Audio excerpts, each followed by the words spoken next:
விநாயகர் சதுர்த்தி ஸ்பெஷலில் விநாயகருக்கு இனிப்பு பிடி கொழுக்கட்டை எப்படி செய்யறான்னு தான் பார்க்க போகிறோம். ஸ்டவ் ஆன் பண்ணிவிட்டு ஒரு கடாயை வச்சுக்கோங்க. கடாய் சூடானதும் 1 கப் பச்சரிசி மாவு, அதாவது கொழுக்கட்டை மாவு கூட நீங்கள் கடையில் சொல்லி வாங்கிக்கலாம். ஸோ 2 மினிட்ஸ் மட்டும் ஃப்ரை பண்ணிக்க போகிறோம். மிதமான சூட்லேயே வதக்கிக்கோங்க. 2 மினிட்ஸ்க்கு அப்புறம் அதை எடுத்து ஆற வச்சுக்கணும்.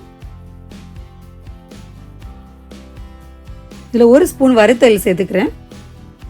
கடாயில் 1 ஸ்பூன் நெய் விட்டு 1/4 கப்பு துருவின தேங்காவை நல்லா ஃப்ரை பண்ணிக்க போகிறேன். மிதமான சூட்லேயே ஃப்ரை பண்ணிக்க போகிறேன். தேங்காய் நல்லா சூடானதும் கொஞ்சம் கலர் ப்ரௌனிஷாக மாறும். அந்த ஸ்டேஜில் எடுத்துருக்கேன். எடுத்து இந்த மாவில் ஆட் பண்ணிக்கோங்க. 1 டீஸ்பூன் ஏலக்காய் பொடி சேர்த்துக்கிறேன். ஒரு பாத்திரத்தில் கொஞ்சமாக தண்ணி விட்டு 3/4 கப் வெல்லம் சேர்த்துக்க போகிறேன். 1 கப் மாவுக்கு 3/4 கப் வெல்லம் போட்டு நல்லா சூடு பண்ணிக்க போகிறோம். பாகு பதம் தேவையில்லை, ஜஸ்ட் சூடானா போதும். அதையும் ஃபில்டர் பண்ணிக்கோங்க. கடல மண் இருக்கும் இல்லையா, அதனால் ஃபில்டர் பண்ணிவிட்டு நம்ம போட்டு வச்சுருக்கிற மாவில் சேர்த்து நல்லா கிண்டணும். வெல்லம் ஆட் பண்ணதும் நல்லா மிக்ஸ் பண்ணிக்கோங்க. மாவெல்லாம் சேர்த்து சூடாக இருக்கிறதுனால கரண்டி வச்சு கிண்டிக்கோங்க.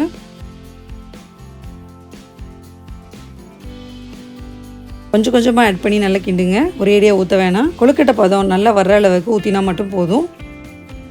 ஸோ நல்லா மிக்ஸ் பண்ணிக்கோங்க.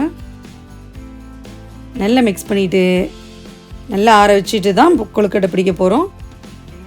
நல்லா ஆறிடுச்சு. விநாயகரை நினச்சிட்டு பிடி கொழுக்கட்டையை இந்த மாதிரி நல்லா கை வரல் படுற மாதிரி அந்த ஷேப்பில் பிடிச்சிங்கன்னா பார்க்க அழகாக இருக்கும். ஸோ நம்ம வீட்டில் ஈஸியாக செய்கிற கொழுக்கட்டை இது. சிம்பிளாக அண்ட் ஸ்வீட்டாக பண்ணிடலாம்.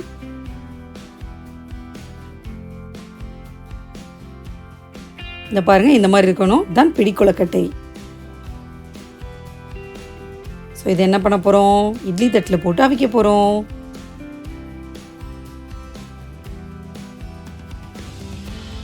ஒரு 10 to 15 நிமிஷம் வச்சு இட்லி தட்டில் வச்சு அவிச்சிட போகிறோம். ஸ்டவ் ஆன் பண்ணிவிட்டு இட்லி பாத்திரத்தில் கொழுக்கட்டை வச்சு நல்லா வச்சுக்க போகிறோம். ஸோ 15 நிமிஷம் ஆயிடுச்சு. சூப்பராக ரெடி ஆயிடுச்சு. கொழுக்கட்டை உடையாமல் வந்திருக்கு. பாருங்கள், ஒன்று கூட விரிசல் இல்லாமல் இருக்குது. நீங்கள் மாவை வறுக்காமல் கூட செஞ்சுக்கலாம். நான் இன்றைக்கி வறுத்து செஞ்சுருக்கேன். ஸோ பாருங்கள் எவ்வளோ சாஃப்டாக இருக்குது பாருங்கள். கொழுக்கட்டை ரொம்ப மெதுவாக இருக்குது, ரொம்ப சாஃப்டாக இருக்குது. ஸோ விநாயகருக்கு நெய்வேத்தியமாக பிடி கொழுக்கட்டை வச்சு வணங்கிக்கலாம். ஸ்வீட் பிடி கொழுக்கட்டை ரெடி.